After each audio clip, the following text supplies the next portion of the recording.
للاسف نبدا بماتش مانشستر يونايتد وفولهام. ايه الماتش ده؟ كأنك رجعت شهر او شهر ونص لورا، لما كان مانشستر يونايتد متخبط، وزي ما كانت اللعيبه كلها تحس ان هي نازله الملعب مش عايزه تلعب. كل لعيب حاسس ان هو مش خايف على حاجه، اللي فارق معاه انه بياخد فلوس وخلاص.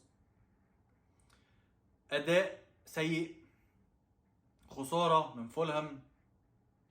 بس ماشي، ده الدوري الانجليزي، كل الفرق بتخسر، اوكي. بس الاداء نفسه صعب، الاداء نفسه وحش قوي. مفيش روح، مفيش اداء، مفيش محاوله. اللي بيتفرج على الماتش هيشوف ان هو ايه القرف ده.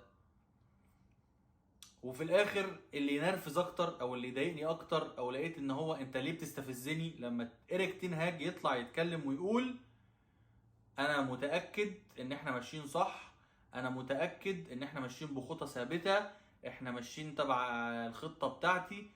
لا، انتوا مش ماشيين تبع اي خطه. انت مفيش حاجه. ده مش اداء فريق بيلعب بيفكر، ده مش اداء مدرب بيفكر. انت كنت عملت نتائج كويسه قوي الفتره اللي فاتت، لدرجه ان انت وصلت للمركز الرابع، مع طبعا وقوع استون فيلا وتوتنهام والكلام ده كله. ف يعني ما عنديش كلام يتقال عليه، حقيقي ما عنديش كلام. هنشوف الاسابيع الجايه، هنشوف فريده فعلا قام ولا هو ملوش قومه خلاص الموضوع انتهى. هل ترهاج، هل هو فعلا مسيطر على اوضه اللبس، ولا اوضه اللبس هي اللي مسيطره عليه؟ هل الاداره الجديده بتاعت رالف راجنيك ده، هل عامله حاجه جديده؟ عشان انا مش حاسس. كان طلع يتكلم ويقول احنا عايزين نغير عتب بقى، يعني عايزين نجيب ملعب جديد ونغير العتب ومش عارف ايه وبتاع. شويه يقول لك هنرش الملعب وهنحط الخمسات بتاعت الخمسات الزرقاء دي عشان على الملعب، عشان احنا محسودين وربنا يبعد عننا العفاريت والكلام اللي احنا عارفينه موجود فين ايام زمان.